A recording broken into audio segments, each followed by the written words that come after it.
Good morning, everybody. It's Tuesday, March 3rd, 2020. Welcome to you. Glorious weather here on the Rancho in NorCal. It's almost spooky. We haven't had rain in going on 5 weeks now. Windy, mid 70s. Looks just like it's going to be a horrendous fire season coming out. Things are going to be super dry by midsummer as opposed to late summer. So it's going to be really challenging up here, I believe. That's not the only challenge in life, and today I want to talk about van dwellers, nomads, road nomads, who are on the road 24/7, week in, week out, month in, month out. I think that they truly have the hardest challenges of all. And I've heard rumblings of complaints lately. I follow Camo Dave, who follows a lot of the nomad channels. He's sort of a consolidator.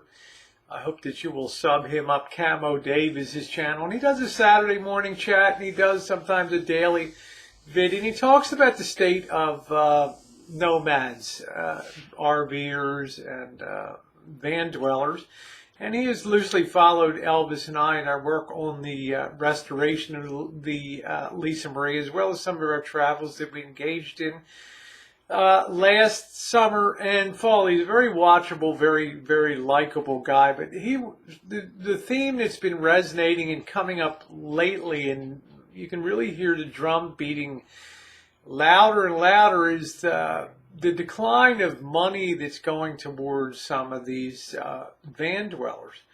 And the thing that I'm afraid of with a lot of these nomads and these van dwellers is they start to get a sense of entitlement that they no longer have to invest in their product. In other words, just showing up every day and punching the clock and putting your feet up on the table and having a cup of coffee is enough to draw a paycheck. And we know in life that that's the furthest thing from the truth. Businesses have to continuously reinvent themselves, restyle products, develop new products, and do new things. And I think what's afflicting a lot of these van dwellers now, and you can see it in the desperation to review the dumbest products, like a cup of coffee or a knife that they might just grab, or a flashlight that happens to be handy. Not having ever used it or really thought about it or reviewing it over the long term. It's what I call just make content for the sake of trying to make a dollar. But you know what happens, and you know what people get wise to? They don't find it entertaining. They think it's stuffing the channel with just product that is, well, basically drivel and crap. And over time now, with advertiser dollars becoming scarcer and the audience holding more sway, the people that watch the channels and hit the super chats and the PayPals and things like that, they're a little more, sorry, my friend, I'm not going to hit the super chat or the PayPal just because you showed up at the factory today. You're going to have to produce something.